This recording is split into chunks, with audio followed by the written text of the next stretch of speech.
الحمد لله والصلاة والسلام على رسول الله وبعد. سورة الأنفال شپاړسم نمبر آیت پوری خبر شیو او خبر د بدر د غزا په باره کې روانه او چې پاک ورځ الله رب العزت سس رحمتونه هغه په نیکانو بندگانو باندې رالیږلي او څنګه د هغوی مرسته کړې وه.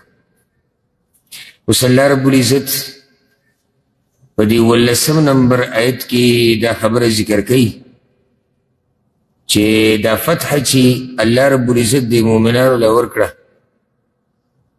او دا شکست د مشرکانو ته میلاو شو، نو دا ټول د الله له طرف نه، دا ټول احسان د الله و. انسان که ډیرو محنت وکړي، ډیرو کوشش وکړي، اسه حده پورې لګي، نور اصل کار کوونکی هغه الله دی. صحیح ده، قربانیانې صحابه کرام ورکړي وي، رسول صلی الله علیه وسلم پکې و، ملایک هم راغلي، خو اصل چې دا فتحه مؤمنانو ته نصیب کړې ده هغه الله دی. چې موږ بار بار دا وایو چې خبره د طاقت او د زور اصل نه ده، اصل خبره هغه دا ده چې الله رب العزت د چا مرسته کوي، د هغې نه باید بیا اسباب لټول دي. اعوذ بالله من الشیطان الرجیم بسم الله الرحمن الرحیم فلم تقتلوهم، بس ندی وجلی تاسو هغوی، ولكن الله قتلهم، مگر الله وجلی دی هغوی.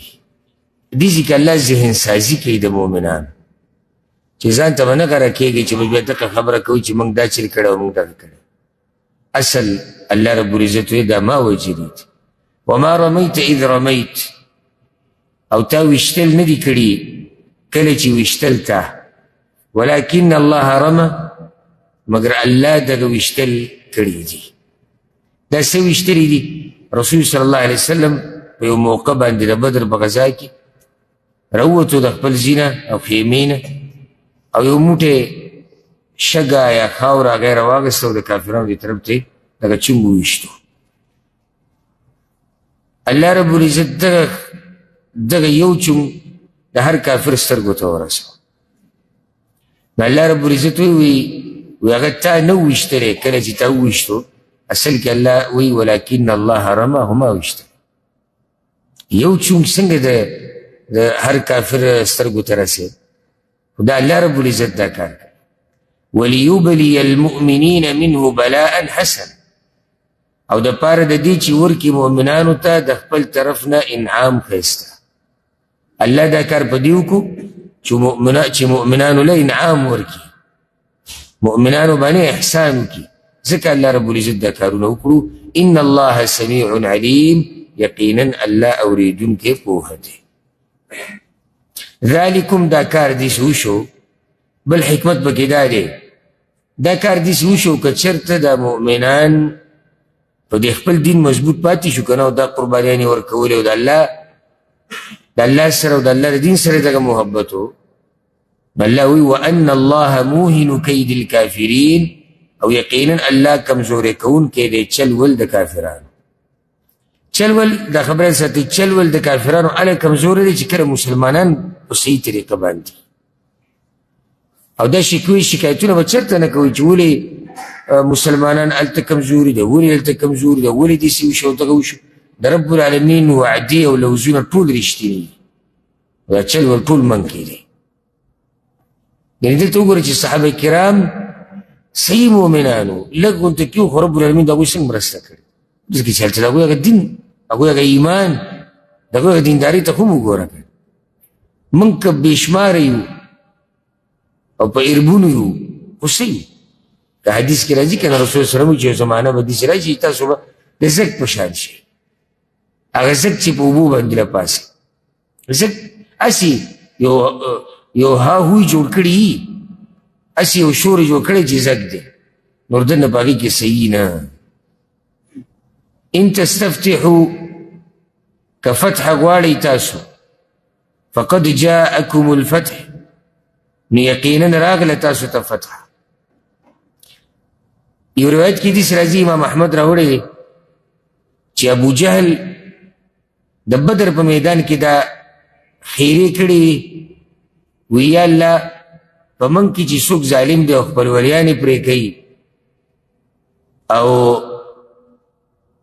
ظلم کوي او زیاتې کوي هغه ته هلاک کې سبا او دی هم ویلي وي موږ کې هغه سړی چې داسې څه راوړي دي چې څوک یې نه پېژني یعنې نوی دین یې راوړی هغه سبا تباه کړي یعنې کله چې دا جنګ شروع شي نو دا د خیرې ځان ته کولي وی په موږ کې چې څوک رښتې پرې کوي رښتې خو ته پرې کوي په موږ کې چې څوک خلک تس نس کوي خو تا تس نس کوي حق ته چې غاړه ایښودی شوی وی وایي څوک نو ځکه الله وایي که تاسو فتح غواړئ یعنې که تاسو فیصله غواړئ فقد جاءکم الفتح نو یقینا درغله تاسو ته فیصله خبره وشو د بدر جنگ چې ختم شو پته ولګېده چې چا رښتې پرې کولې څوک په ناحقه او څوک په حقه ځکه چې حقه وشوه کومه چې ابو جهل غوښتلې وه خو ابو جهل په دې کې خطا کېدو چې دا کم یو کس دی نو د ځان په ځای رسول سلم یادو وان تنتهوا او که منه شوئ تاسو د څه نه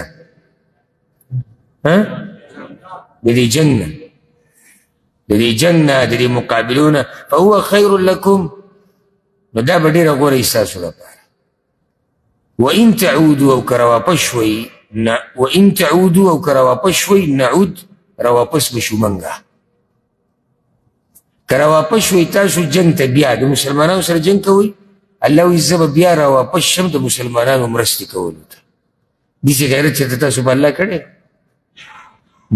د الله غیرت دی په موږ باندې کافرانو ته وایي که تاسو بیا راواپس شوئ د دوی سره جنګ کولو ته زه راواپس کېږم بیا د دوی مرسته کولو ته ولن تغني عنکم فئتکم شیئا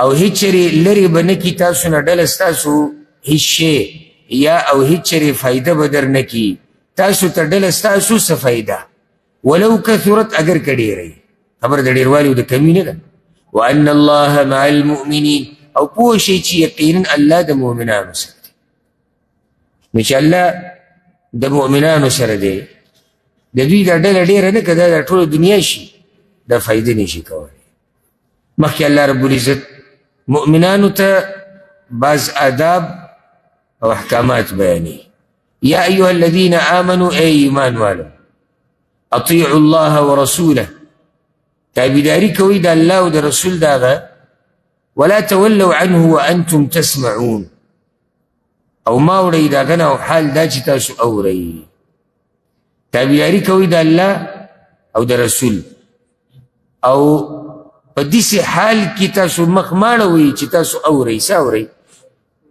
وحي قرآن او حدیث یعنی یو سړی قرآن اوري یو سړی د رسول سره خبرې اوري بیا د هغه نه اوري نو ځکه وایي ولا تکونوا کالذین قالوا سمعنا او مه کېږئ په شان د هغه چا چې ویلي وو واورېده موږه وهم لا یسمعون او حال دا چې هغوی نه واورېدلي یا حال دا چې هغوی نه اوري دا څوک دي تاسو بیا دلته دغه شروع کړو منافقان بارک الله فیک منافقانو بخلوي چې موږ واورېده الله وایي نه اوري وهم لا یسمعون نه اوري یا په یهودو کې منافقانو که نه الغرض که هغه د مشرکانو د منافقان دي او که د یهودو دي خبره د هغوی روانه الله وایي داسې به نه کېږئ ګورې چې په خوله وایې موږ واورېده او اورئ یې نه د دې نه ګوره دا فایده راووته زموږ ټولو دپاره دا دینداري خولې پورې صرف نه ده ګورئ دا یو نوم چې کښېني که نه او خبرې شروع کړي نو ته به وایې چې کیدای شي دی د ابن حجر واره پاتې شوی یا د امام ذهبي خوری دی ځکه چې کوم دی خبرې کوي او دا غټې غټې او دا دین دي دین وایي دین قربانو ته ضرورت لري چېره دا سړی دا خو چې د سره سړی ناسته پاسته وکړي چې دونه لږه دینداري زده اخوا بیا هېڅوک نشته دلته دې دعوې ته وګوره چې موږ واورېده موږ اورو الله وایي نه اوري مسأله کوي که نه چې قول او فعل وینا او عمل او خپله وینا به ته رښتینې کې په څه سره عمل سره. لکه اوس ته ته چې زه به دا کار کوم، دا د هغه وخته پورې رښتیا نه دي چې څو پورې ما په دې باندې مهر نه لګولی په عمل کولو سره. خپلې ویناګانې که کوئ نو هغه څه کوي؟ هغه رښتینې کوي په عمل کولو سره. ان شر الدواب عند الله، یقینا بدتر د زنده سرو نه په نزد الله. اصل کې الدابه نه دی، الدواب جمع د دابه ده. دابه په عربي کې زنده سري ته وایي. په ځمکه باندې چې څوک هم ګرځي، که هغه انسانان دي که هغه ځناور دي، خو زیات استعمالي هغه د ځناورو دپاره کېږي. الدابه چې راشي قرآن او حدیث کې نو اکثر د ځناورو دپاره استعمالي. نور دابه مطلب څه دی؟ یعنی هغه شی چې زنده سره د ګرځي په دې ځمکه باندې، نو په دې کې انسان هم راغی او په دې کې ځناور هم راغی. خو دلته مراد هغه د دغه منافقانو او مشرکانو بد مثال بیانول دي چې دا بدترین ځناور دي. نو د الله په نزد بدترین زنده سره کم یو دی؟ الصم البکم، کاڼه چاړاګان چې حق نه اوري او حق نشي ویلی. الذین لا یعقلون، هغه کسان چې بې عقله دي. معنی ده چې د دوی نه دا نور ځناور چې دي دا څه دي؟ اچګولی دي. د دې قسمه انسانانو نه دا چې چاړاګان دي او کاڼه دي او حق نه اوري او نشي بیانولی او په حق عمل نه کوي، د دوی نه دا ځناور ښه دي.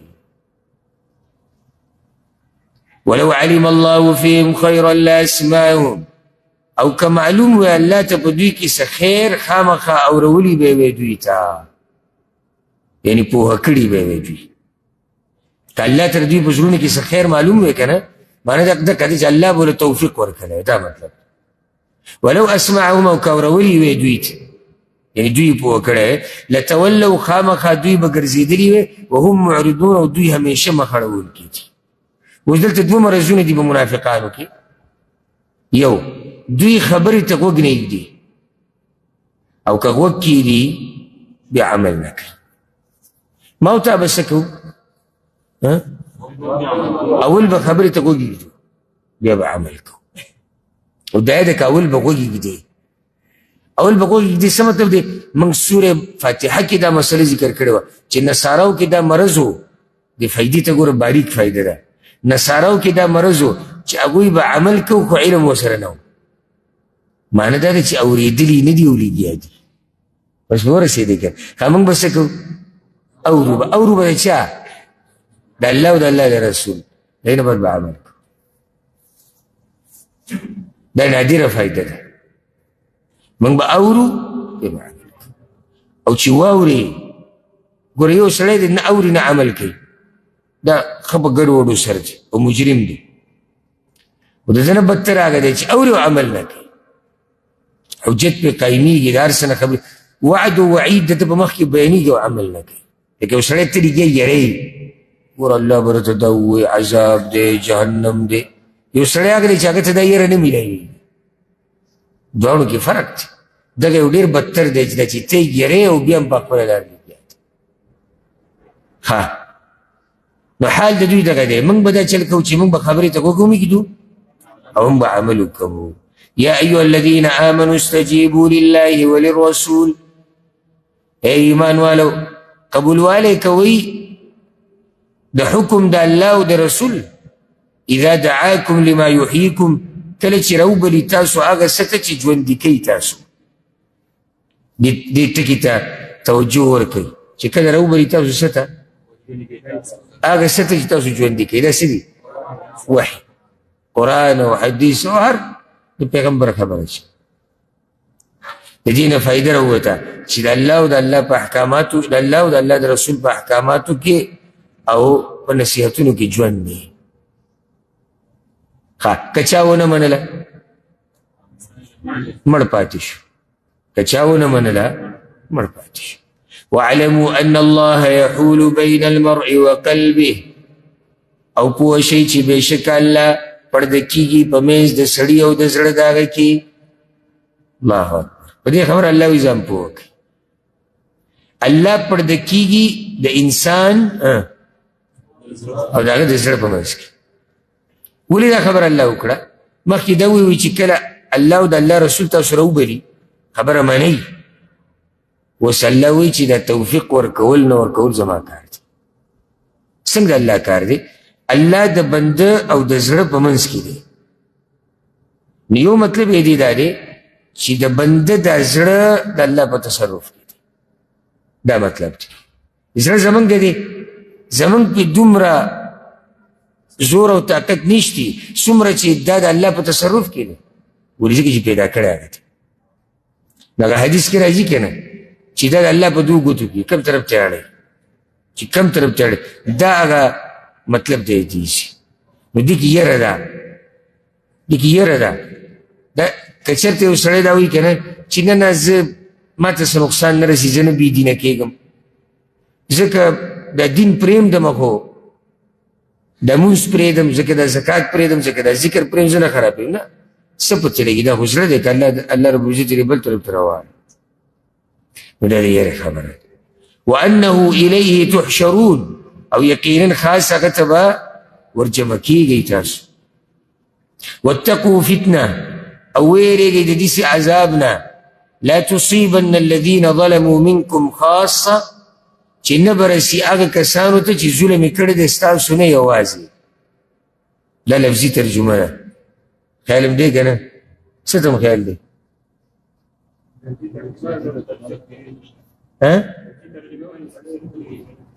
نو ته څنګه پوه نه شو؟ ته خو غټ شیخ یې. په لفظي ترجمه سره سړی یوازې نه پوهېږي. ګوره دلته ویرېږئ د داسې عذاب نه چې نه به رسي هغه کسانو ته چې ظلم یې کړی دی ستاسو نه یوازې. ما یو خبره نوټ کړې ده، موږ پښتو ژبه کې چې د قرآن څومره ترجمه کېږي یا لیکلی شوي، موږ کوشش دا کوو چې لفظي ترجمه وکړو. او دا نورو ژبو والا چې ما لیدلي دي هغوی حاصل ترجمه کوي، فایده منئ. لکه څه په دې کې فایده ده، څه په هغې کې فایده. دې کې صرف فایده ده چې د ټکي ترجمه راته معلومه شي، لکه ټکي په ټکي. حاصل کې فایده ده چې ته په خبره پوه شي. لکه اوس د دې به زه حاصل ترجمه څنګه کوم، د دې به زه حاصل ترجمه داسې کوم. او ای مسلمانانو ویرېږئ د داسې عذاب نه چې هغه به صرف ظالمانو ته نه رسي، معنی دا چې د ظالم سره نورو خلکو ته هم رسي. پوه شوي به که نه؟ لفظي ترجمه، او ویرېږئ د داسې عذاب نه چې نه به رسي هغه کسانو ته چې ظلم یې کړی دی ستاسو نه یوازې. دا لږ سوچ غواړي. نو زما خو خپل ځاني دا حاصل ترجمه خوښوي، او موږ یې کوم دلته دا لفظي، ځکه چې هلته دغه یو رواج او طریقه روانه شوې ده، ټکي په ټکي ترجمه. نو ټکي په ټکي ترجمه کې ګوره بعض نقصانات دي. یو دا ګوره دا ژبه ده د عربۍ. دا کومه ژبه ده؟ عربي. موږ وایو کومه؟ پښتو. د دغې ژبې ځان له ترتیب دی، زموږ د دې ژبې ځان له ترتیب. کله چې موږ ټکي په ټکي ترجمه شروع کړو هغه ترتیب ګډوډ شي. خیال هم دی که نه؟ اوس زموږ د پښتو ژبې ځان له قوانین او قواعد دي، د عربۍ ژبې ځان له دي. هغه ترجمه چې ته دې خو راواړې زموږ په دې ژبه کې هغه خبره ترتیب ګډوډ شي. نو کوشش دا پکار دی که څوک لفظي ترجمه هم کوي یا یې زده کوي چې دا حاصل ورسره زده کړي او په دې ځان پوه کړي. نو دا کومه فتنه ده چې الله ترې موږ یېروي، یا کوم عذاب دی چې الله ترې موږ یېروي؟ دا هغه عذاب دی چې کله یو قوم امر بالمعروف او نهي عن المنکر پرېږدي نو بیا پرې راځي. دا د ډېرو مفسرینو قول دی. وجه دا ده چې حدیث کې دا راځي کله چې تاسو په نیکۍ باندې امر پرېږدئ او د بدۍ نه خلک منع کول پرېږدئ، په تاسو به عذابونه راځي. هغه عذابونه داسې دي چې هغه صرف په ظالمانو به نه راځي، عام به راځي. او په هغې کې هغه یو مثال رسول صلی الله علیه وسلم ذکر کړی، تاسو یاد دی؟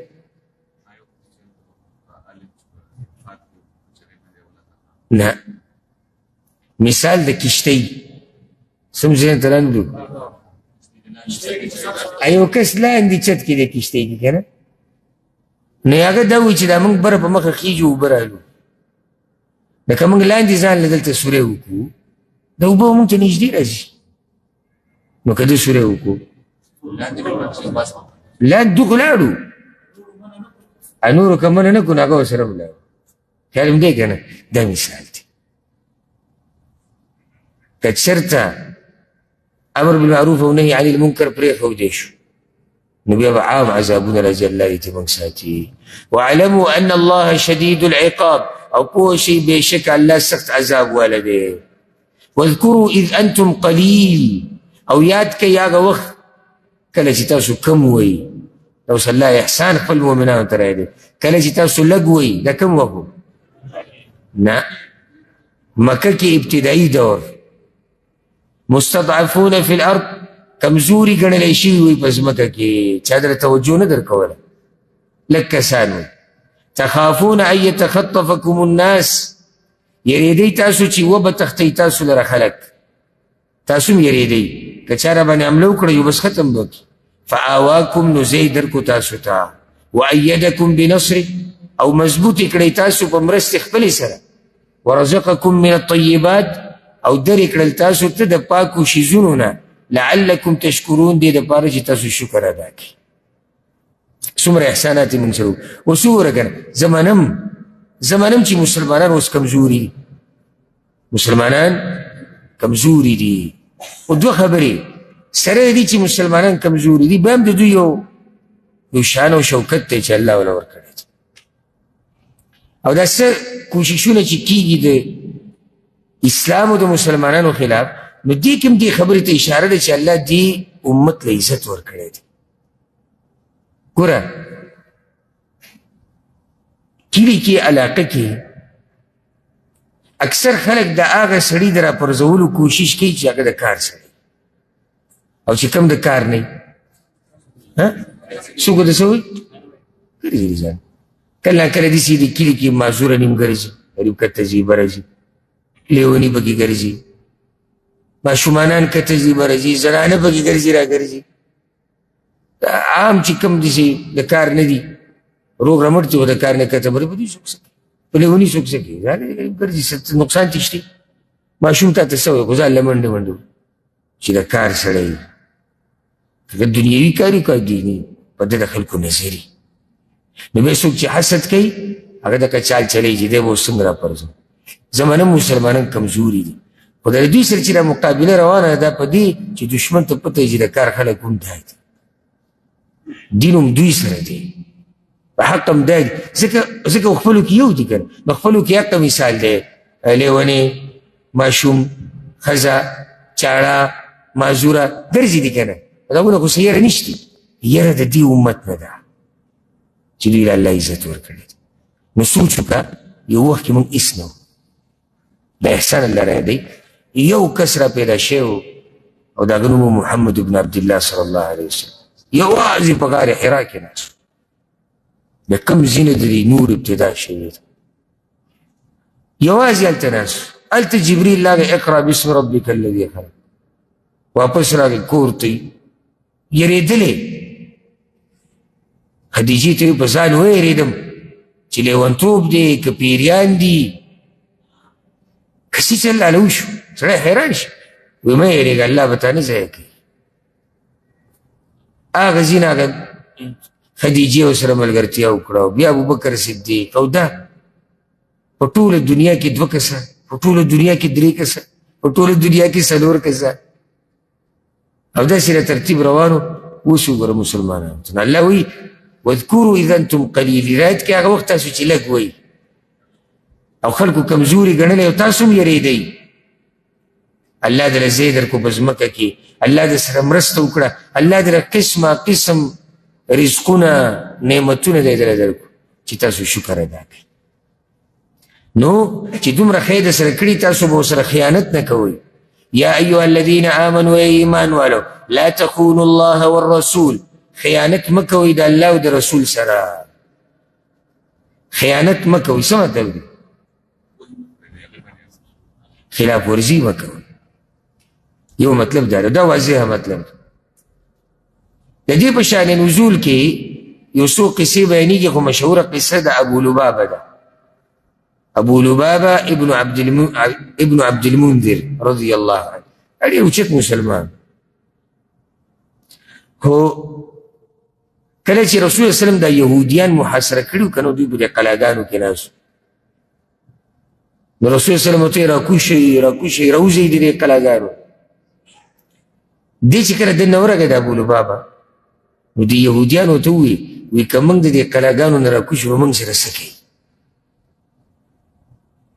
نو هغه په دې نیت نه چې یعنې خیانت یې کوو یا اراده یې داسې وه هغه اشاره وکړه العلیهم که راکوش وی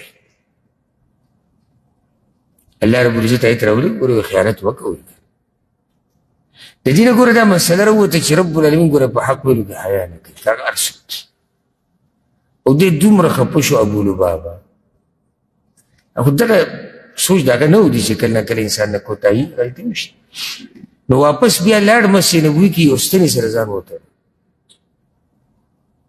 او د هغه وخته پورې به زه د دې ځینې نه ځم چې څوک پورې رسول الله وسلم زه نه یم کړی او کړه زما توبه نه قبوله شي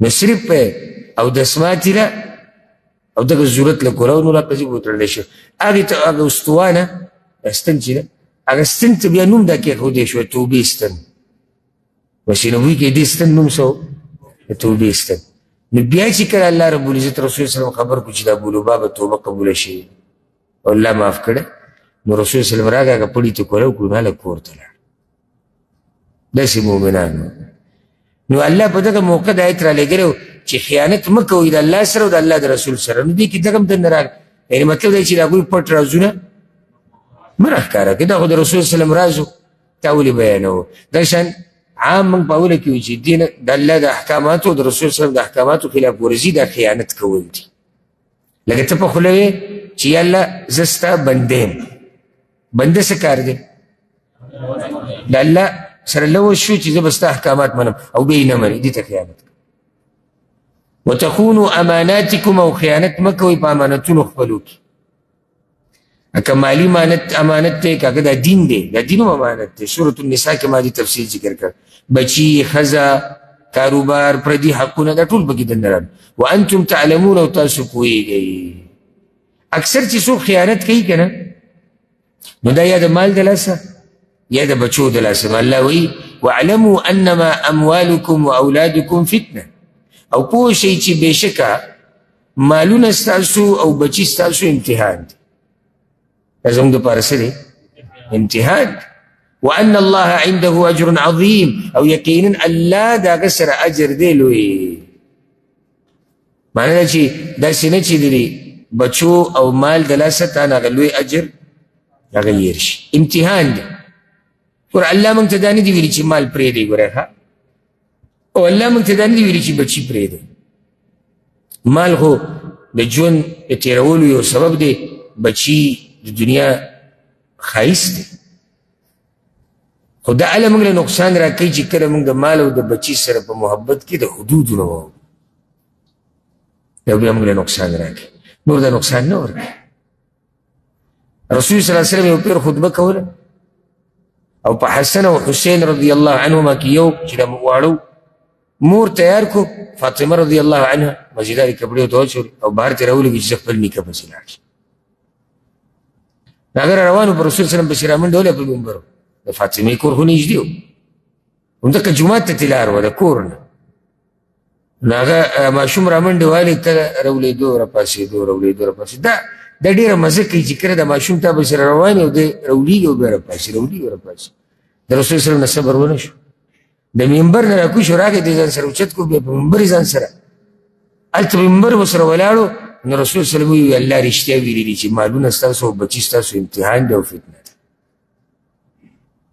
نو دې امتحانونو او فتنو کې به ډېر هوښیار اوسي بچی موږ ته ګران دی خو ګوره یاد ساته موږ ته د الله د دین نه دی ګران مال موږ ته ګران دی ګران دی مطلب یعنې فطرتي سره زموږ محبت دی زموږ په ژوند روان خو مال ګوره موږ ته د الله نه زیات نه دی ګران نه د الله د دین نه نه د الله د رسول نه نه د عباداتو دا مطلب دی یا ایها الذین آمنوا ای ایمان والو ان تتقوا الله که ویرېږئ د الله نه یجعل لکم فرقانا در بکي تاسو ته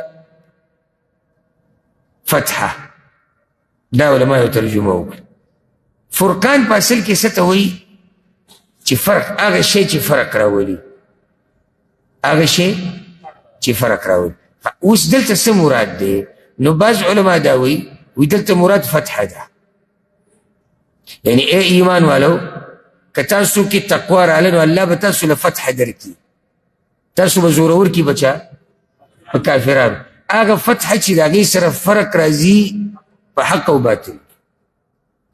لکه مسلمانان الله زورور کړو به بدر کې سره د کمزورتیا، سره د کمزورو حالاتو. فرق راغی که رانغی؟ فرق راغی. یا چا دا ویلي چې فرقانه الله به دله یو لار یو رڼا درکړي. رڼا که تا کې تقوا وه الله به دله یو رڼا درکړي په زړه کې به هغه رڼا وي. دغه رڼا نه ده چې بیټري به یا کمرې ده رڼا، د زړه رڼا به درکړي او په هغه رڼا سره به ته د حق او په باطل په منځ کې فرق کوي. ويكفر عنكم سيئاتكم او وبريجي تاسو نه ګناهونه ستاسو، ويغفر لكم بخنه به وکړي تاسو ته، والله ذو الفضل العظيم او الله خاوند د فضل لوی دی. و د رسول الله صلی الله علیه وسلم د هجرت واقعې ته اشاره کیږي روان آیت. مختصر دا ده کله چې د رسول الله صلی الله علیه وسلم دا دعوت روان شو په مکه کې او بهر نه خلک به راتلو، خلک دومره خبر شو چې د بهر نه به راتلو. هسې د الله دې شان ته وګوره، د الله دې کارونو ته. دې خبرې ته ما سوچ کړی دی، انشاءالله تاسو به ورته هم کړی چې رسول الله صلی الله علیه وسلم چې دعوت شروع کړي کې یوازې موبایل ورسره نه و، موبایل و، انټرنیټ و، نه ویډیو، نه اډیو، نه تصویر، نه اخبارونه، نه وسایل د سفر چې زر زر لاړ شي راشي. هغه سړی الله دومره مشهور کړی دی چې په دې دنیا کې چې د هغه څومره تابعدار دی او څنګه تابعدار دی دې سره بل چا نشته. دا چې کله الله خبره رسوي. موږ انسانان چې کله چا ته خبر رسوو غواړو زور لګوو چې یاره په پلاني شي م ورکوو، په پلاني م ورکوو، او که دا پلانې او پلانې نه وي او سره دی چې پلانې شي او پلانې شي بیا هم موږ پکې کمزور یو. ابراهیم علیه السلام ته چې الله وویل ته اعلان وکړه چې را خلک حج ته راځي، وی الله نو زه به څو کسانو ته اعلان. الله ورته ته اعلان وکړه موږ به ورسوو ستا غږ. الله دې چې ورسوو قیامته پورې خلک روان دي. نو کله چې د رسول صلی الله علیه وسلم د دعوت تېز شو او بهر خلک خبر شو دا روان دي، مکې مشرکان راجمع شو په دارالندوه کې، دا دوی پارلیمنټ و او هلته راجمع شو چې آخر د دې سړي څه مخنیوی خو په کار دی که مونږ خو د اوسه پورې دا خبره داسې معمولي اخیستې وه چې دا دوه درې ورځې دوی ویم را به شي په مکي صورتونو کې وایي دا شاعر دی یو څو ورځې بعد به مړ شي لکه څنګه چې مړه شوي دي دا باقي شاعران پاتې کېږي بل. نو هغه دوی ته پته ولګېده چې خبره د یو څو ورځو نه ده او خبره د شعر و شاعرۍ نه ده، خبره بله روانه ده خو څه ناشنا روانه ده. څه وکړو؟ مشران کېناستو، ابوالبختوري صاحب پکې وایي چې یاره وایي زما رایې دا ده چې د ده دی به وتړو د خپل اسونه په یو کور کې به یې بند کړو بس هلته به خدي کې شیطان هم ناست و دی پارلیمنټ کې او هغه د شیخ نجدي په شکل کې راغلی. شیخ نجدي یعنی د نجد بوډا، نجد دې علاقې ته وي دا مونږ چې پکې یو اوس دا ریاض دا خوا او شا او قسیم او بورېده دا څومره چې دا ټول نجد دی، د اصل نوم دی. نو هغه دا وایي چې زه د نجد نه راغلی یم او د سپین ګیري په شکل کې تجربې والا ماهره او کیبر و بس وکړو. نو هغه وایي دا خو لا ښه ده چې د نجد تجربه هم ته موږ سره شریکه کړي. نو چې ابوالبختوري وایي چې یاره تړوي یاره هغه دا خبره صحیح نه ده، تړلو کې به تاسو څه وکړي، دعوت خو به هم روان وي، ملګري خو دا کشتي. نو بیا هشام ابن عمرو پکې دا وایي چې داسې کار کوو چې د کلي نه به یې وشړو، مکې نه دې وځي ځان لکه هر څه کوي به موږ به ترې خلاص شو. شیطان وایي نو دې ځینې تاسو وباسئ خپل کار خو به هغه کوي، دا به تاسو مکه کې ځان دمه کو بهر به څه کوئ. او هغوی ویسته و د مکې نه ویسته نه دی فتح مکې باندې رسول صلی الله فتح مکې په کال داسې راغی چې هغه مکې یې فتح کړه.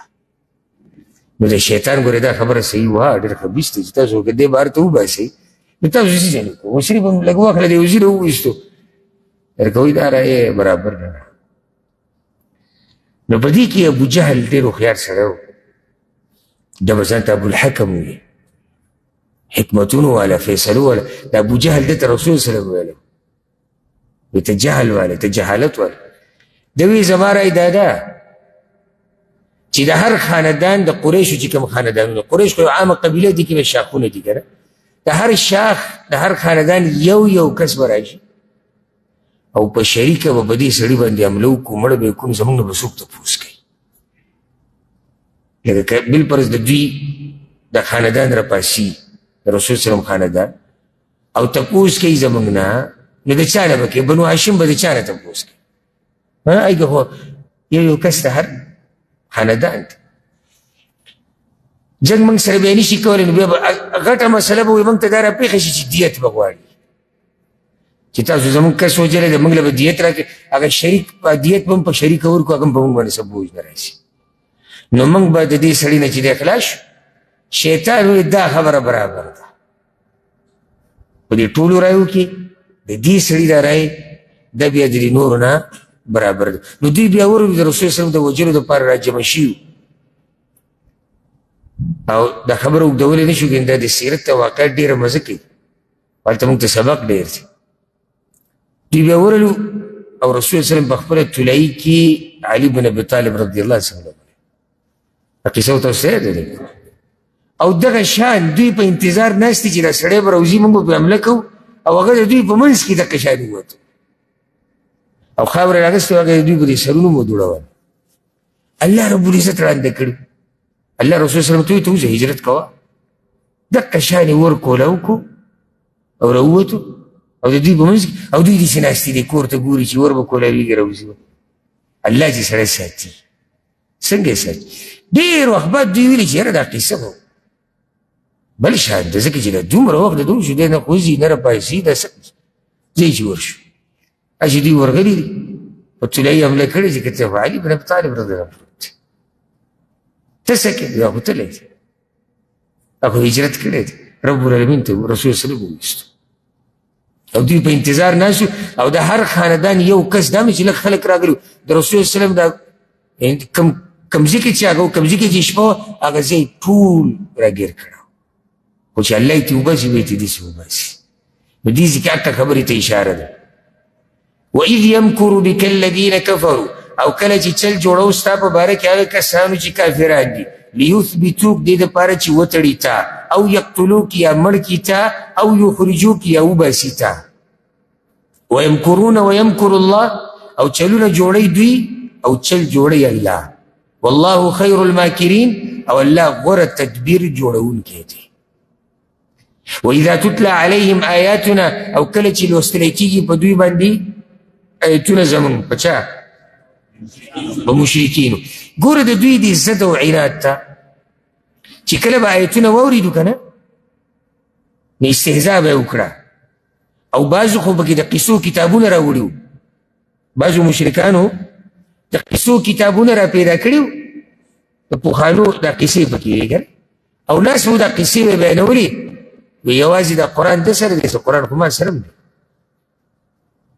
استهزا به یې کولې مسخره به یې کوله ټوکه به یې کوله وإذا تتلى عليهم آیاتنا او کله چې لوستلی کېږي په دوی باندې آیتونه زما یا آیتونه زمون قالو وی دوی قد سمعنا یقینا واورېدل موږ دا موږ اورېدلي لو نشاء لقلنا مثل هذا که وغواړو موږ خامخا وبه وایو په شان د دې کتاب بیس دغه شان کتاب به راوړو وایو ان هذا الا اساطیر الاولین نه دی دا قرآن مگر قصې دي د پخوانو وإذ قالوا اللهم او کله چې وی دوی ای الله ان كان هذا هو الحق من عندك که دا قرآن حق ستا د طرفنا فامطر علينا حجارة من السماء نرور وپمونږ باندې کاڼي د اسمان او ائتنا بعذاب الیم یا راوله مونږ ته عذاب درناک علما وی دا دومره زدیان او عنادیانو که نه دومره زدیان چې الله ته دا سوال وکړو یا الله که دا قرآن حق نو موږ تباه و برباد که موږ ختم که خو منو یې نه عزت ته وګورئ که یعنې یا الله د کاڼو باران وکړه عذاب راوله خو دی ولایي چې یا الله که حق وي نو موږ له توفیق راکړه چې موږ ورته غاړه کړي دومره زجیه نو عذاب الله ولې نه راوستو نو دوه وجې دي وما كان الله ليعذبهم وانت فيهم او نو الله چې عذاب یې ورکړی وي دوی ته او حال دا چې ته په دوی کې د کوم وخته پورې چې رسول الله وسلم په دنیا کې و الله عذاب نه راوستو دویمه وما كان الله معذبهم او نو الله عذاب ورکوونکی دوی ته وهم یستغفرون او حال دا چې دوی بخښنه غواړي یوه خبره خو زموږ نه ختمه شوې ده د څه د پیغمبر صلی الله علیه وسلم دوی موږ سره شتي ورئ استغفار که موږ دا غواړو چې الله د عذاب نه بچ شو که نه استغفار ډېر وایي ډېر برکت الله په دې کې اچولی دا مقام د هغې د وضاحت نه دی خو دلته یو سوال زړه ته راځي ستاسو زړه ته راغی که نه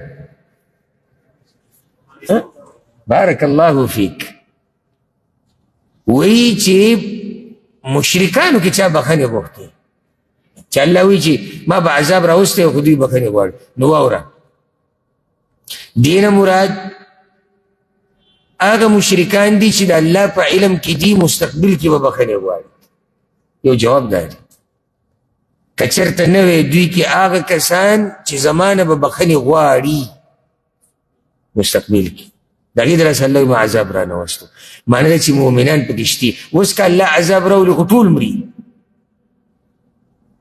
ورسېدی دویم جواب د دې دا دی دلته مراد مکې والا باندې الله عذاب نه راولي صرف مشرکانو ته خبره په دې مکې والا باندې الله عذاب نه راولي او دوی کې داسې خلک شتي چې بخښنه غواړي هغه څوک دي مؤمنان مسلمانان شتي که کمزوري مؤمنان کمزوري مسلمانان شتي او خو بخښنې غواړي که نور الله وی ګوره دوی د عذاب حقدار دي د عذاب چې تی ما لیټ کړی دا دې لپاره نه چې دوی نه دي حقدار دوی ښه حقدار دي الله وما لهم ان لا يعذبهم الله او څه عذر دی دوی لره چې عذاب به نه ورکوي دوی ته الله یعنې څه وجه ده څه عذر هم نشته وهم یصدون عن المسجد الحرام او حال دا چې دوی منع کول کوي د مسجد حرام نه د مسجد حرام نه چې منع کول کوي نو دا د عذاب حقدار نه دي که وما كانوا اولیاءه او ندی دوی واکداران د کور د الله او که ضمیر الله ته راجي کو اولیاءه او ندی دوی دوستان د الله نو دوه خبرې شو دوی د الله د کور نه خلک منع کوي ولې دوی د الله د کور واکداران دي دغه شان دوی لایق دي د عذاب د الله او دوی څه د الله دوستان خو نه دي چې د عذاب نه به بچ شي پوه شوي که نه پوه نو بیا څوک دي واکداران د الله د کور یا څوک دي دوستان د الله ان اولیاؤه الا المتقون نه دي واکداران د بیت الله مگر متقیان خلک مؤمنان دغه واکداران ولكن اکثرهم لا يعلمون مگر ډیر د دوی نه پوهېږي وما كان صلاتهم عند البيت او ندی عبادت د دوی د بیت الله سره یا او ندی دعاګانې غوښتل د دوی د بیت الله سره الا مکاء و تصدیه مگر شپیلی او لاسونه پړقول دي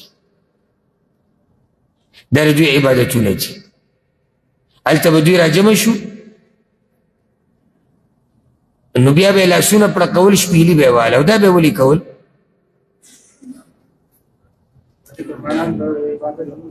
چې مسلمانانو باندې عبادات ګډوډ کی یو وجه ده علماء دا وجه یو ذکر کړي چې کله به رسول الله صلی الله علیه وسلم مونږ شروع کړو که نه دوی به شپیلي شروع کړو دوی به لاسونه پاکول نور هغوی داسې مونځونه نه کول ګورئ که مونږ چې هغوی زموږ مونځ که مشرکانو ګورئ داسې مونځ نه دی کړی د هغوی عبادت و خو هغه خود ساخته خپل عبادت نور د کعبې خوا کې به هغوی شپیلي واله او لاسونه یې پړقول بله مسله لاسونه پړقول د زنانو دپاره خو حدیث کې راغلی چې مانځه کې کله امام خطا شي نو زنانه به فتح به څه ورکوي په لاسونو پړقول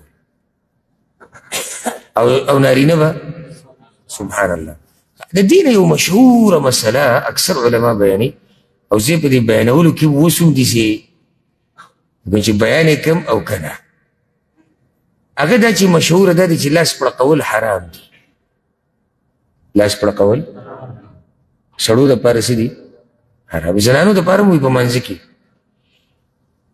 خو ما ته پته نه چې په دې څه دلیل دی چې لاسونه پړقول حرام دي لکه بعضو محققین علماو دا قول دي وي لاسونه پړقول په څه حرام دي که ته وایې چې مشرکانو دا کار کړی نو الله خو وایي چې کړی دی دا خو نه دي ویلي چې تاسو یې مه کوئ الله وایي دا د هغوی طریقه و مسلمانان به یې تنګول بس دې کې کوم ځای کې دي چې لاسونه پړقول حرام دي نو تنګول یې پرې که نه لکه اوس یو سړي چغې وهي او مسلمان تنګوي نو چغې وهل ناروا شو د چا عیب دی نه عیب خو دا دی چې دوی تنګول کوي لاس پړقول خو عیب نه دی که نه د دوی تاسې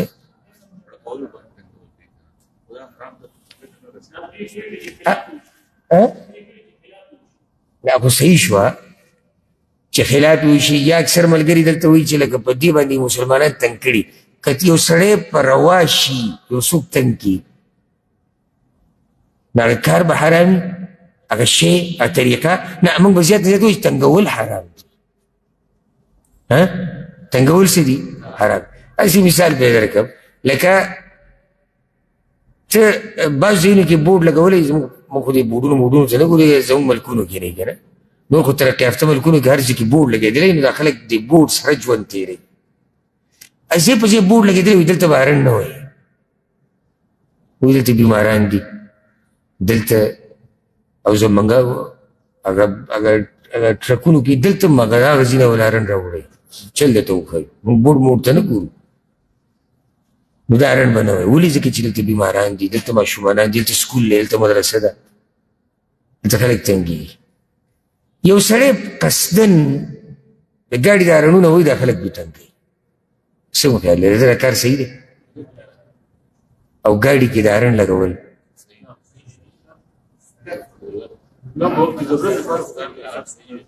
حرام دي نو خو موږ هم دا وایو چې لاس دوی پړقولی دی په دې څه دلیل نو دغه علما چې کوم دا خبره کوي دا محققین علما چې په لاس پړقولو په حرمت دلیل نشته که څوک دا وایي چې یعنې کول یې ښه نه دي دا ښه نه دي بیا هم یو خبره ده که نه حرام ډېر دروند ټکي دي ډېر دروند موږ به داسې وایو چې نه دا هم دروند دی ادب خیرت چا د ادب کولی چې لاس به بلکل نه پړکوي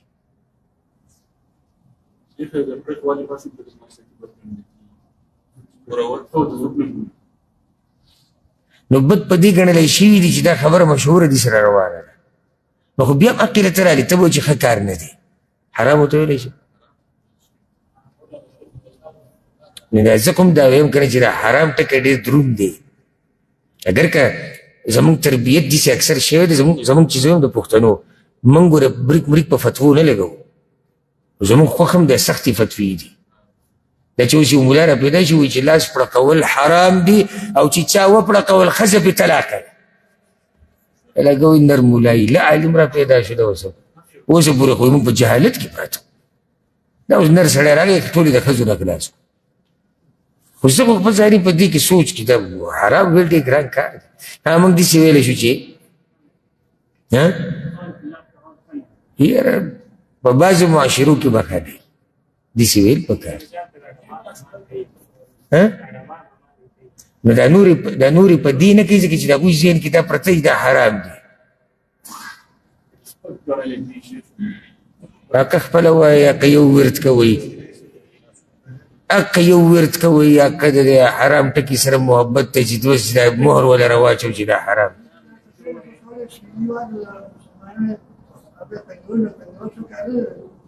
تنګول خو د سره ښه کار دی دا خو موږ منو دا خو دا شپېلي دغه د شپېلو خبره نه کوو شپېلو باره کې هم روایت راغلي دي خو زه یې لاس پړقولو خبره کوم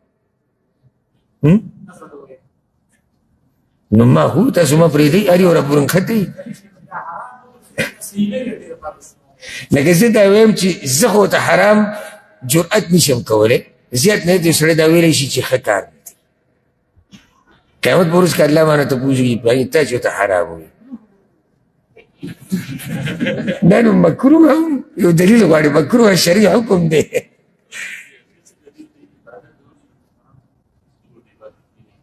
نو وایي دې ورته که نه که دوی دې ورته عبادت ویلی نه لکه وداسې یو سړی دی هغه ماسپښین مانځه نه بعد مهی خوراک عبادت ګڼي ماسپښین مانځه نه بعد مهی خوراک عبادت ګڼي موږ مهی خوړی شو که نه شو کړی او عبادت ګڼي دا هغه خپله ده دوی لاس پړکولو ته که عبادت وایي جدا خبره خو دا هم دلته واضح ده چې دوی داسې عبادت دې ته نه وي دې کې غټ مقصد د دوی دا و چې د مسلمانانو ته نو بیا نتیجه سره ووته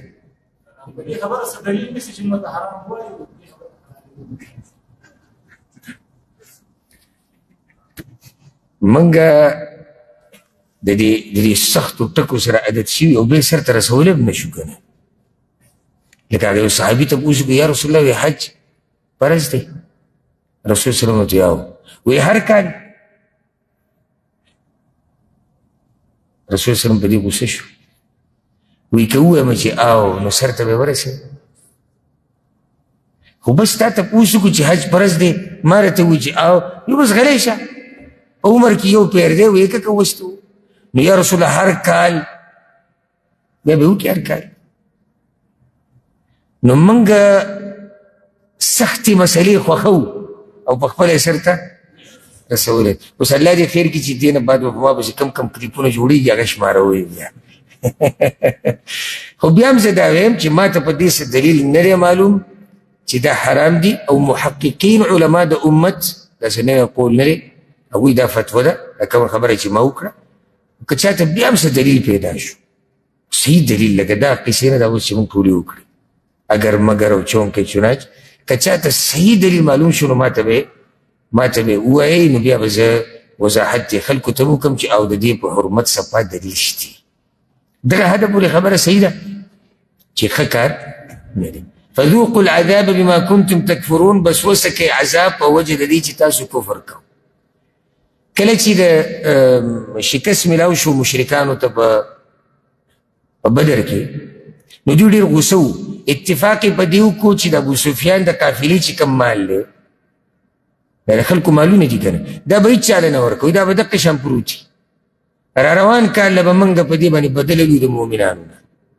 دې زموږ نه مشران وجلي دي زموږ نه خلک وجلي او یوازې دوی نه هر کافر دپاره د روان آیت ته چې هغه مال لګوي د دې لپاره چې دین ته نقصان ورسي ان الذين كفروا یقینا هغه کسان چې کفر کړی دی ينفقون اموالهم خرج کوي مالونه خپل ليصدوا عن سبيل الله د دې دپاره چې خلک منع کړي د لارې د الله نه فسينفقونها نو زر ده چې خرج به کړي دوی دغه مال ثم تكون عليهم حسره بیا به شي په دوی باندې افسوس هم دا مال لګول به دوی دپاره د څه ذریعه وګرځي د افسوسونو ذریعه به وګرځي ثم یغلبون بیا به کمزوري کړی شي سره د دې مال لګولو به دوی مغلوبه شي نو مال تیم لاړ عزت تیم لاړ شکست یې وخوړو او د جهنم هم حقدار شو کوم ځای کې د جهنم والذین کفروا الى جهنم یحشر او هغه کسان چې کافران دي جهنم ته به ورجمع کړی شي او دا به لازم کیږي لازم به داسې کیږي چې کافران به جهنم ته ځي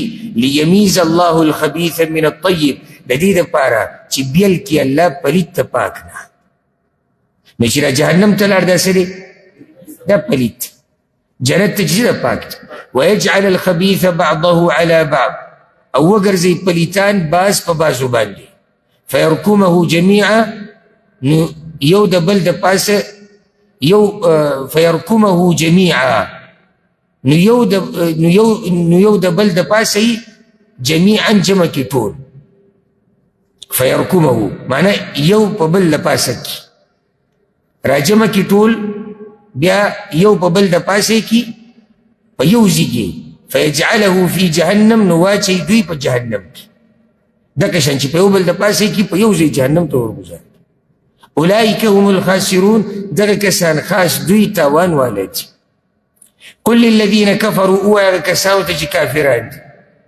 ان ینتهوکم منع شو دوی د کفر او د شرک نه یغفر لهم ما قد سلف نو اوبه بخلی شي دوی ته هغه څه چې تیر شوي دي. څومره مهربانه رب دی. که دوی د شرک او د کفر نه منع شو نو زاړه ګناهونه به ورته معاف شي. وان یعودو که واپس شي دوی قلار نه شو د شرک نه او واپس شو جنګ ته. موږ داسې نه شو ویلی که واپس شو دوی کفر ته. ولې کفر کې خو دي. او که دوی واپس شو جنګ ته معنی ده چې دوی غلی نه شو د کفر او د شرک. فقد مضت سنة الاولین یقینا تیره شوې د طریقه د پخوانو. طریقه د پخوانو څه ده؟ الله هغوی تباه کړي دي، هغوی باندې ذلت راغلی. نو هغه طریقه بیا ده. وقاتلوهم او جنګ کوئ د دوی سره حتی لا تکونه فتنه تر دې چې پاتې نشي هیڅ فتنه. او فتنې نه مراد دلته شرک دی. داسې آیت سوره بقره کې تېر شوی. ویکون الدین کله لله او شي دین ټول خالص د الله لپاره. فإن انتهوا بس که منع شول دوی فإن الله بما يعملون بصير نو یقینا الله په هغه عملونو چې دوی یې کوي لیدونکی دی. وإن تولوا او که واورېدل دوی یعنې ستاسو خبرې ته غوږ کېنښو فاعلموا نو پوه شئ ان الله مولاکم چې بېشک الله دوست دی ستاسو. نعم المولى ونعم النصير ښه دوست دی او ښه مددګار دی. یعنې که دوی ستاسو ونه منله او وی چې موږ جنګ کوو موږ اسلام ته غاړه نه ایږدو موږ کفر نه پرېږدو الله وی غم مه کوئ جنګونه دې کوي ستاسو سره ملګری الله دی. الله به ستاسو ملګری دی. واعلموا او پوه شئ انما غنمتم من شیء چې بېشکه هغه چې تاسو غنیمت حاصل کوئ من شی د څه شي. یاد ساتئ مال چې د کافرانو نه اخیستی کېږي هغه په دوه قسمه. یو ته ویلی کېږي غنیمت. او غنیمت کم مال دی چې په هغې باندې جنګ وشي د کافر سره تکلیف پکې راغلی دی سخت یې برداشت کړی. دویم ته ویلی کېږي مال فی چې د هغې تقسیم به په صورت الحشر کې راځي. او دا هغه مال دی چې په دې کې مؤمنانو سخت او تکلیف نه تېر کړی سي. لوی جنګونه منګونه یې پکې نه کړي. اسونه او سورلۍ نه یې ځغلولي ډېر. نو د هغې تقسیم بل شان دی. او د مال غنیمت تقسیم دلته کېږي. په مال غنیمت په تقسیم کې مالدار او غریب نشتی. ګورئ ولې هغه د مجاهدینو دپاره دی. نو مجاهد که مالداره دی او که غریب دی هر چې مال فی دی نو هلته پکې بیا دا مسله شته. که تاسو وایي څه غنیمت حاصل کړی فان لله خمسه نو یقینا الله لره پنځمه برخه د هغې ده. وللرسول او رسول لره ولذي القربى او خپلوانو د رسول لره والیتامه او یتیمانانو لره والمساکین او غریبانانو لره وابن السبیل او مسافرو لره. مال غنیمت چې دې واخیستو او دا ورسره یاده کوي ستاسو ذهن کې به دا مسله یم چې دا ګورې د الله احسان دی په دې امت چې غنیمت یې ورله حلال کړی دی. پخوانو امتونو کې به د اسمان نه باران د اسمان نه اور راتو او هغه به یې سېزو. د غنیمت نه به چا فایده نه شو اخیستی. دا صرف په دې امت کې دی. غنیمت چې میلاو شي دا به څو حصو ته تقسیم شي؟ دا به 5 حصو ته تقسیم شي. دا 5مه حصه چې کومه ده د الله او د الله د رسول ده. نو د الله د نوم پکې څه ذکر کېږي؟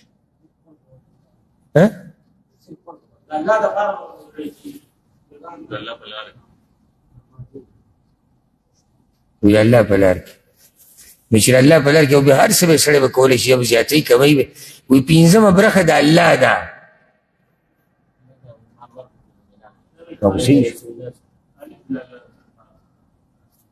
تاسو اخو دلته وایي چې لله وللرسول الله او د الله د رسول د رسول هغه باندې څوک څه نه شي ویلی. رسول ته خو مال میلاویږي خو دا د الله ده.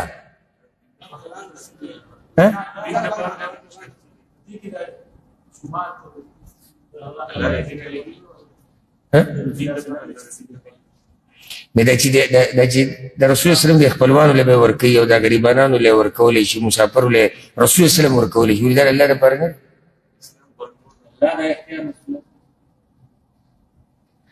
دغه ښکلی جواب هغه دا دی چې د الله دا نوم پکې د برکت دپاره ذکر دی. د الله دا نوم دا د برکت دپاره ذکر دی چې دا ګوره معمولي برخه نه ده الله وایي دا زما ده نو بیا داسې د الله نه ده چې الله یې والي برخه د الله ده د الله رسول ته حواله شو او هغه له بیا دا اختیار ورکړی شوی دی چې هغه په دې ذکر شوو کې تقسیم کړي نو په دوی کې د رسول صلی الله خپلوان رالو د رسول وسلم خپلوان هغوی ته به دا مال میلاویږي شان یتیمانان مسکینان غریبانان د رسول وسلم هغوی له ورکولی شي باقي چې کومه څلور برخې دي دا به په مجاهدینو تقسیم شي د پیاده مجاهد دپاره یوه برخه په اس باندې سور مجاهد دپاره درې برخې یوه حصه د ده او دوه حصې د ده د اس دپاره حدیث تقسیم بکی الله وی ان کنتم آمنتم بالله که ایمان راوړی تاسو په الله باندې وما انزلنا على عبدنا او په هغه څه چې رالیږلی و موږ په بنده خپل باندې یوم الفرقان په ورځ د فیصلې یوم التقى الجمعان په هغه ورځ چې مخامخ شوي وي دوه ډلې نو که ستاسو په الله ایماني تقسیم به داسې کوئ او که په هغه څه چې په بنده نازل شوی دا څه شی وایي دا وحي د بدر په ورځ نازله شوي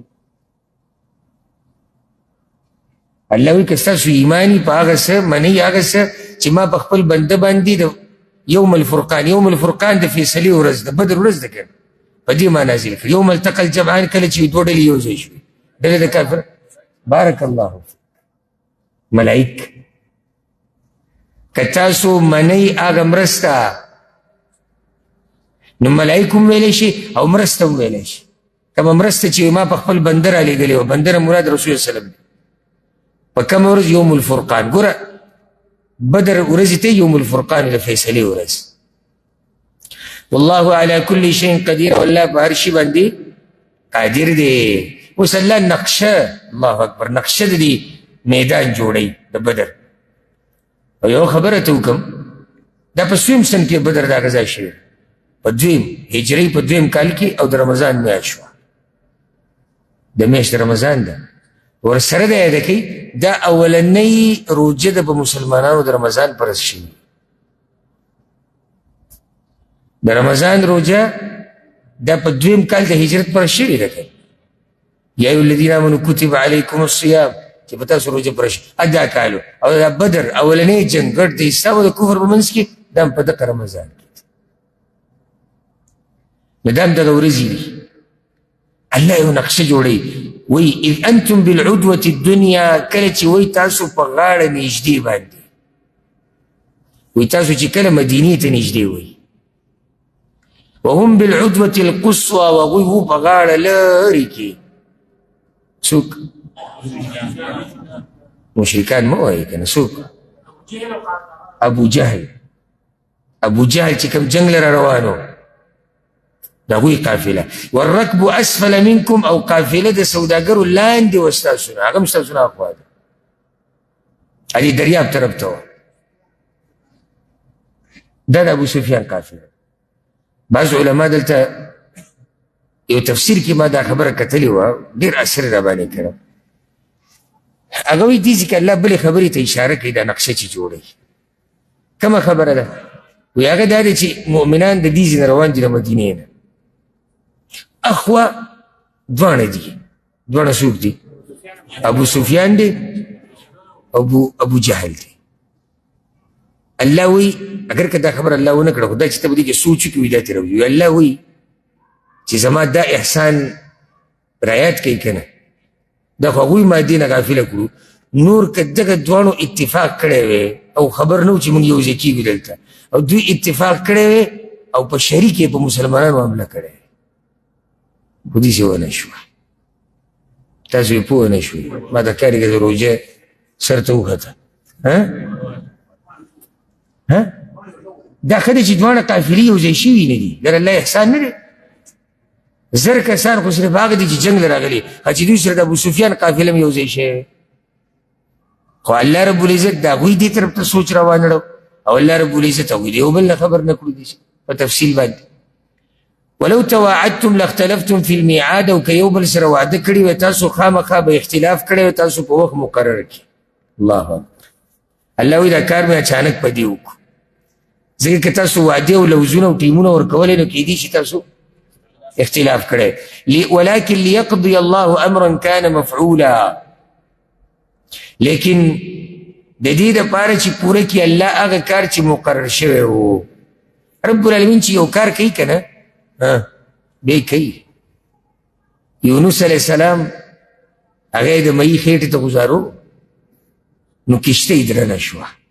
ته اوس دا وګوره، کشته یې درنه شوه او هغه ووایي یونس علیه السلام نیکولی سړی دا خو زموږ مشر دی. نو دا قراندازي به داسې کار وکړي چې قراندازي اولو شوه. نومره ووتو د یونس علیه السلام هغه وایي دا خو زموږ مشر. نه نه نه نه دی نه بیا وکوي. چې بیا وکړه بیا د هغه نومره ووتو. هغه وایي دا خو زموږ مشر دی، دا خو موږ ته دین ښیي. دی به څنګه دریاب ته دانګي په درېیم پېر بیا بس هغوی مجبوره شو. نو عرش والا غوښته ده چې دی د مهي خېټې ته ورشي. که دوی هر څه کړی وی که نه همدقې یونس علیه السلام دی د مهي دې خېټې ته.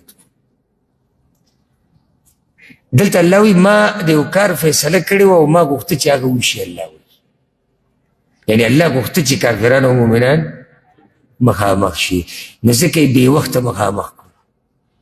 ځکه اولنی جنګ دی نو بیا به پکې دا دغه ډېرې دا قیسې به ډېرې هلته به وکړو دلته به وکړو ځای به کمې وي او کیدای شي څوک پکې واپس شي.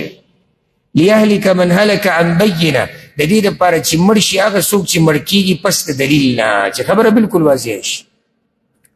ویحیا من حی عن بینه، او ژوندی پاتې شي هغه څوک چې ژوندی اوسي پس د دلیل نه. نو که څوک مړ شو هم دلیل واضح دی، حجت پې قایم شو. که څوک ژوندی پاتې دی هغه به هر څه ولیدو. څنګه یې ولیدو؟ یعنې ویلي دی چې الله د چا مرسته وکړه. نو اوس د دې نه بعد خبره واضح شوه چې الله کله د دې کمزورو مؤمنانو مرسته وکړه، دلیل دی چې دا خلک په حق کوي الله په دین روان. وان الله لسمیع علیم، او یقینا الله خامخا اورېدونکی پوه دی. اذ یریکهم الله فی منامک قلیلا، کله چې وښودل تا ته هغوی الله په خوب ستا کې لږ. دا ګوره دا هغه لفظي ترجمه ده، ضمیر پکې مخکې شاته شي او الفاظ مخکې شاته شي. ټکي په ټکي ترجمه کې مشکل دی. د دې حاصل معنی څه ده؟ ګوره اوس په حاصل به تاسو څنګه پوه شئ. او کله چې الله تا ته په خوب کې مشرکان لږ وښودو، فرق هم محسوس نه کړو، نو دا حاصل معنی کې ډېره فایده وي، په هغې سره ډېر زر پوه شي. ولو اراکهم کثیرا لفشلتم، او که ښوولي وی تا ته هغوی ډېر خامخا کمزوري شوي به وی تاسو. ولتنازعتم فی الامر، او خامخا اختلاف به کړی وی تاسو په دې کار کې. په کوم کار کې؟ په دې جنګ کې. ولکن الله سلم، مگر الله بچ کړی تاسو د څه نه؟ اختلاف. انه علیم بذات الصدور، یقینا الله پوه دی په هغه خبرو چې په سینو کې دي. رسول الله صلی خوب ولیدو، خوب دغه شپې او په هغه خوب کې ولیدو چې دا مشرکان یو څو کسان دي، حالانکه اوسو زر.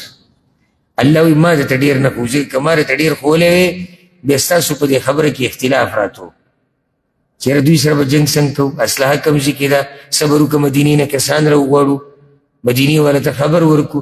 نو بیا دا خبره ستاسو ورارېده. الله وایي ما درته لږ وښو چې سهار له پې ښه ډاډه ورشي. او پای کې بله فایده دا راووته چې مؤمنان ډاډه ورلو. یو خو اختلاف رانغی، بل ډاډه ورلو، ځکه چې هلته رسول صلی خوب ولیدو چې کسان لږ دي. وإذ یریکموهم اذ التقیتم فی اعینکم قلیلا، او کله چې ښودل الله تاسو ته هغوی، کله چې مخامخ شوئ تاسو په سترګو ستاسو کې لږ. ویقللکم فی اعینهم، او لږ یې ښکاره کړئ تاسو په سترګو د هغوی کې ونه رسېدی. تاسو یې د هغوی په سترګو کې لږ کړئ او هغوی یې ستاسو په سترګو کې لږ کړو. دا کله؟ دا چې کله جنګ شروع شو. یو روایت کې راځي سبحان الله، وایي د یو صحابي پکې د بل نه تپوس وکړو د جنګ په منځ کې، وایي څو به یي دا مشرکان به څو یي؟ یاره اویا به یي، شپېته اویا. هغه وایي چې نه سله پورې به یي. د الله طاقت دی. زر کسان ورته سله ښکاره کړي دي. نو هغه اوس هم ډاډه ورلو، وایي موږ د پاسه 300 وي، سره پاسه 300 سل کسانو سره مقابله نه شي کولی. او دا مؤمنان هغوی ته کم په دې ښکاره کړو چې دغه بزدله ونه تښتي او تښتي نو هغوی ته دي لږ د هغوی نه خو لږ دي که نه د دې نه ورته هم لږ ښکاره کړو ښه ډاډه راوړو ښه ډاډه په دې خپل مرګ راوړو نو کار یې وشو که دی ورته ډېر ښکاره کړی بیا دوی تښتېدو خو بیا ورته کله ډېر ښکاره کړو چې کله بلکل عین د جنګ منځ و د الله دې کارونو ته ګوره چې بلکل دا جنګ ګرم شو که نه او دوی پکې په دې منځ کې دي رب العالمین دوی ته اوس دا مؤمنان ډېر کړو چې مؤمنان ډېر کړو په دوی باندې ویاره راغله پکې جدا راغله خو دوی خبره د صحابه کرامو ته الله ډېر کړو په سترګو کې صرف نو په دوی یاره راغله رعب راغی هغه رعب د لاسه د دوی نه هر څه ګډوډ شو خرابېږي شو ورسره دا یاده کوي د جنګ په منځ کې دا خبره تفصیل ګوره ما سورت العمران کې کړی په کار نه و چې ما بیا کړی د جنګ په منځ کې بیا کافران مؤمنانو ته ډېر ښکاره کړو مؤمنانو ته هم ډېر ښکاره کړو ولې چې دوی شکر د الله ادا کړي چې الله دوی زورور کړو په دومره ډېرو خلکو باندې پوه شئ په دې تفصیل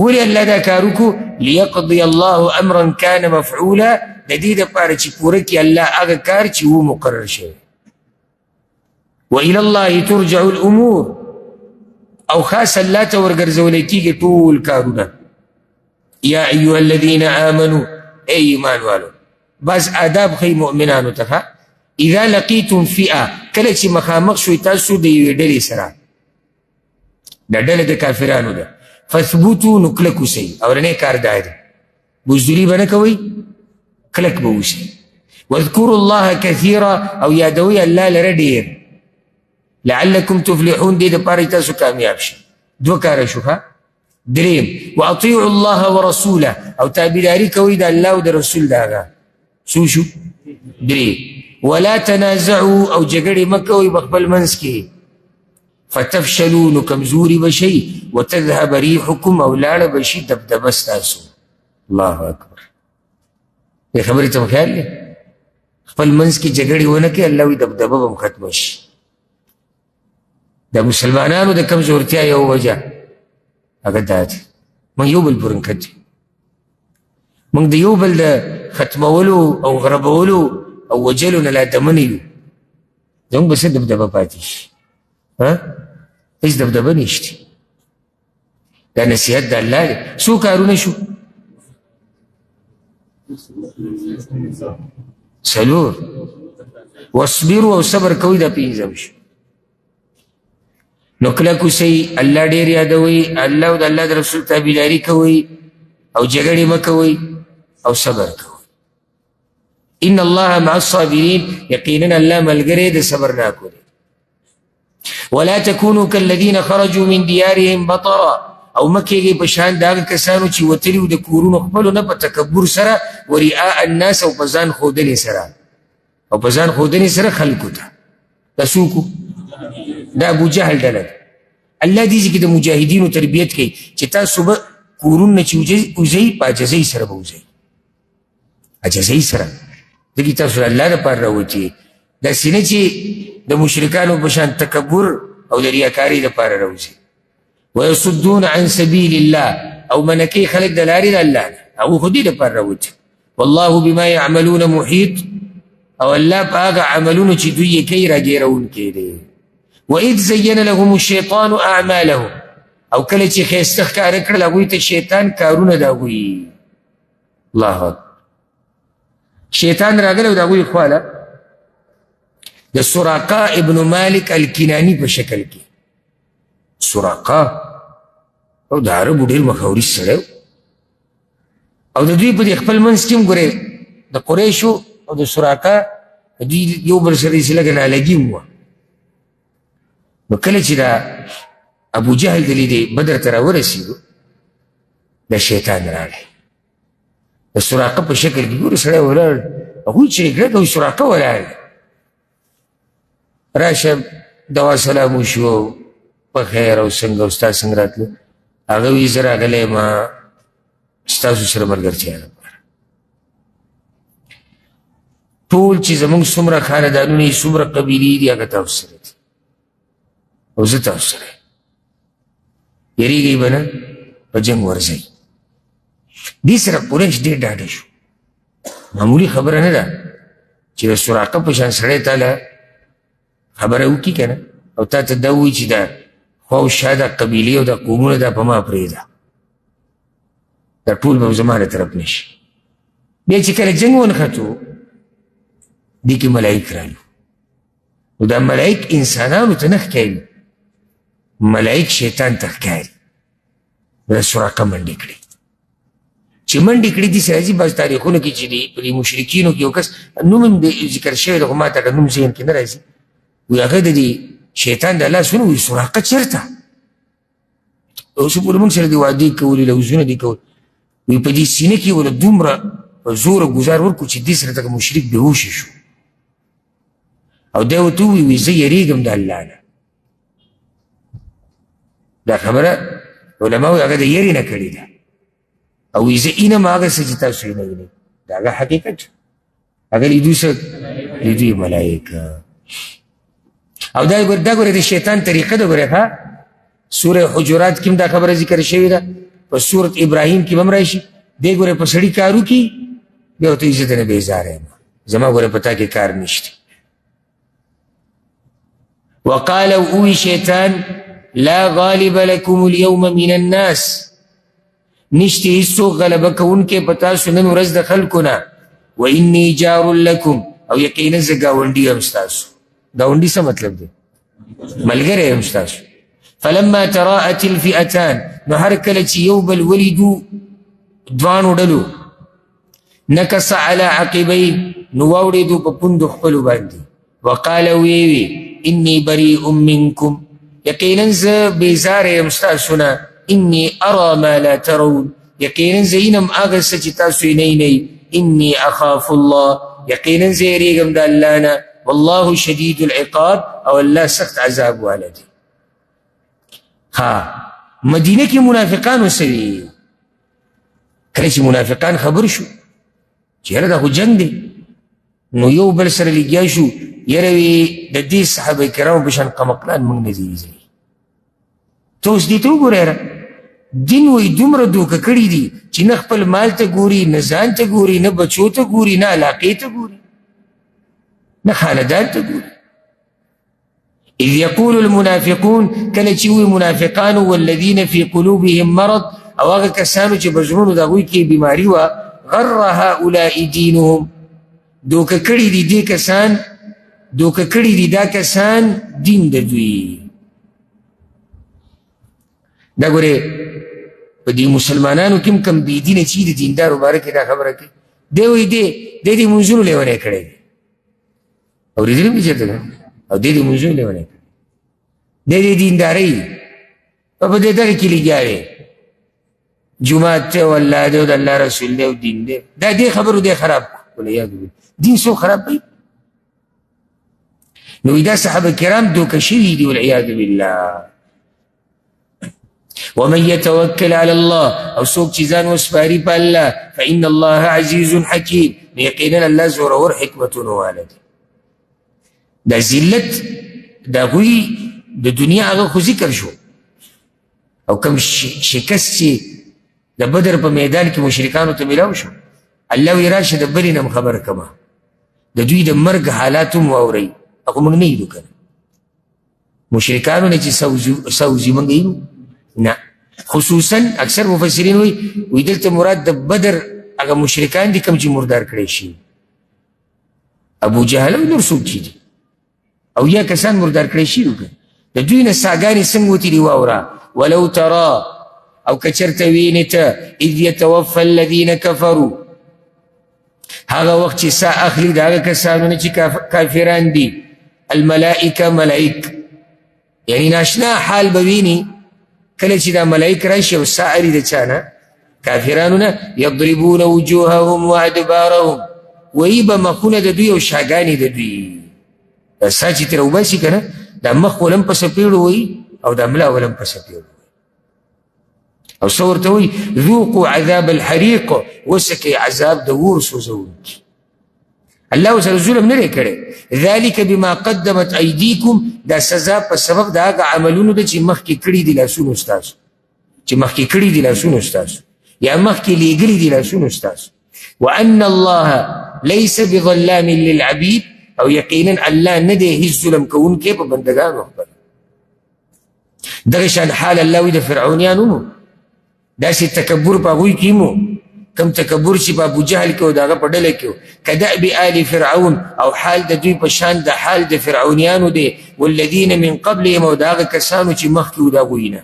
د چا نه؟ د فرعونیانو.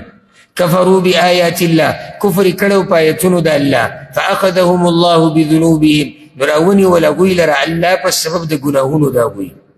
ان الله قوي شدید العقاب، یقینا الله زورور دی سخت عذاب ورکوونکی دی. ذلك دا پدی بأن الله لم يكن مغيرا نعمة، پدی چې یقینا الله نه دی بدلونکی نعمت لرا چې کړی یې هغه نعمة انعمها على قوم، نعمت هغه چې کړی یې په یو قوم باندې. حتى يغيروا ما بأنفسهم، تر دې چې بدل کړي هغوی هغه څه چې په هغوی باندې دي، یا تر دې چې بدل کړي هغوی هغه حال چې هغوی پکې دي. یا بعض علما داسې وایي تر دې چې بدل کړي هغوی هغه څه چې په زړونو د هغوی کې دي. هر یو ترجمه صحیح. او حاصل یې ته حاصل دا دی الله دې یو قوم حال نه بدلی تر څو چې هغوی خپل حال نه بدل. معنی دا شوه چې ځان سره ظلم د مکې مشرکانو په خپله کړی. الله وله عزت ورکړی و که څومره عزت ور الله ورکړی چې دوی په حرم کې اوسېدو. ټولې دنیا به دې قریشو ته د عزت په نظر کتو. وایي دا د حرم خلک دي، دا خاص خلک دي. هغه عزت او پراخه رزق راتو به نه، پراخه رزق د زمزم اوبه، کعبه، ډېر داسې نور رحلة الشتاء والصيف، د عزتونه الله وله ورکړي. او دې عزت ته وګوره چې پیغمبر یې په دوی کې د دوی په دې قوم کې راولېږي. یوازې دې عزت ته وګوره، خو هغوی هغه هر څه په ځان باندې پخپله بدل کړو. نو دې کې زموږ دپاره هم نصیحت دی. ګورئ الله حال نه بدلوي چې څو پورې موتا نه بدل کړي، چې موتا نښتي یو که نه، او سهار ماښام ګناهونه او نافرمانیانې، ګناهونه او نافرمانیانې، رب العالمین زموږ هغه ښه حال بدل کړي په بد حال سره.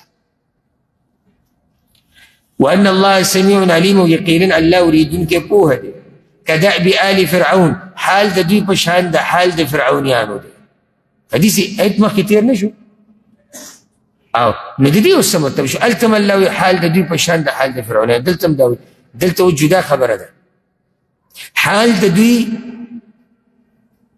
په شان د حال د فرعونیانو دی. په څه کې؟ په دې کې چې دوی خپل حال په ځان باندې په خپله بدل کو، لکه څنګه چې فرعونیانو په ځان باندې خپل حال بدل کو. فرعونیانو له الله باغونه نه ورکړي، ولی باچایي د مصر تخت او خزانه او دا هر څه د هغه سره وکړه، د هغه بدل کړو په ځان باندې. دغه شان قریشو کړي. کذبوا بآیات ربهم، دروغجنې ګڼلي وو آیتونه د رب خپل. فأهلکناهم بذنوبهم، نو تباه کړل موږ هغوی په ګناهونو د هغوی. واغرقنا آل فرعون، او غرق کړل موږ فرعونیان. وکل كانوا ظالمین، او دا ټول وو ظالمان. ان شر الدواب عند الله، یقینا بدترین د زنده سرونه په نزد الله. الذين كفروا، هغه کسان دي چې کفر یې کړی دی. فهم لا یؤمنون، نو دوی ایمان نه راوړي. الله وګوره ان شر الدواب، ویما تاسو ته چې دواب دي کې انسانان هم رالو، دي کې زناور هم رالو. خو دلته وګوره الله د کافرانو دپاره ټکه ټکه استعمال کړو. هغه موږ سره وختي تېر شو چې الله وایي د دوی نه دا زناور غوره دي. ولې دا دومره بدترین دي الله په نزد؟ یو خو دوی کفر کړی دی. بله الذین عاهدت منهم، هغه کسان چې لوز کړی دی تا د هغوی سره، تا د دوی سره لوز کړی. د دې نه مراد اوس یهودیان دي. خبره اوس یهودیانو ته شوه، او دا صورت خو مدني دی که نه، نو یهودیان خو هلته شتي. وی تا د دوی سره لوز کړی رسول الله وسلم د درې واړو قبیلو د یهودیانو سره معاهده کړې وه هغوی به یوه ماته کړې ده تاریخ کې د هغې تذکره شته ثم ينقضون عهدهم في كل مره بیا ماتوي دوی لوز خپل په هر ځل کې وهم لا یتقون او دوی ځان نه ساتي ځان نه ساتي د څه نه د دې لوزونو ماتولو د هر قسمه ګناه ځکه سزا یې دا ده فاما تثقفنهم في الحرب بس که چېرته عمومي ته دوی په جنګ کې فشرد بهم من خلفه نو وتروه په سبب د سزا د دوی هغه څوک چې وروستو دوی نه دي یعنی داسې سزا وله ورکه چې د دوی چې کوم را روان خلک دي چې هغوی ویریږي او وتریږي لعلهم یذکرون د دې دپاره چې نصیحت قبول کړي دا وروستني به څه چلو کړي نصیحت به ولې قبول کړي هغوی به انجام د مشرانو بله مسله الله رب العزت دا بیانوي وی که چېرته تاسو یریږئ د دې نه چې دا فلانې قوم به دا لوز مات کړي نو تاسو د مخکې نه هغوی ته ویلی شئ چې ګورئ موږ دا معاهده ماته کړه څه حالات داسې ښکاره شو او تاسو ته پته ولګېده چې یاره دغه قوم معاهده ماتوي خیانت کوي نو تاسو یې ورسره ماتولی شئ واما تخافن من قوم خیانه او که چېرته یریږي ته د یو قوم نه د خیانت چې دوی به لوز مات کړي فانبذ الیهم علی سوا نو وغورځوه دوی ته لوز یا وغورځوه دوی ته د لوز ختمول په برابرۍ سره ته ورته هم ووایه چې زموږ لوز څه دی ختم دی نو تاسو برابر شوئ سوا مطلب تاسو دواړه په دې کې برابر شوئ هغو هم ختمو تاسو هم ختموئ ان الله لا يحب الخائنین یقینا الله مینه نه کوي د خیانتګرو سره خو ګوره چې څو پورې داسې څه قرینه نه وي چې د هغې نه دا ښکاري چې دوی دا لوز ماتوي نو مؤمنان به لوزونه نه ماتوي ګورئ دا په هغه وخت کې اجازت دی چې موږ ته پته ولګي چې او دوی یو چال شروع کړی دی ولا يحسبن الذين كفروا سبقوا او ګمان دې نه کوي هغه کسان چې کافران دي چې مخکې به شي یا خلاص به شي انهم لا يعجزون یقینا دوی نشي عجزه کولی الله لره بعض علما دا لګوي د چا سره د هغه کافرانو سره چې د بدر د میدان نه تښتېدلي دي الله وایي چې دوی دې دا ګمان نه کوي چې دوی خلاص شو دوی به هم راګیري خو ښه دا ده چې د عام کو د آیت چې کافران دي په هر زمانه کې په هر ځای کې دا سوچ نه کوي چې دوی به د الله د عذاب نه خلاص شي نه دوی الله لره نشي عجزه کولی سبا به انشاءالله د 15 نمبر آیت نه شروع کوو الله دې موږ پوه کړي په قرآن او په حدیث باندې هذا والله اعلم وصلى الله وسلم على نبينا محمد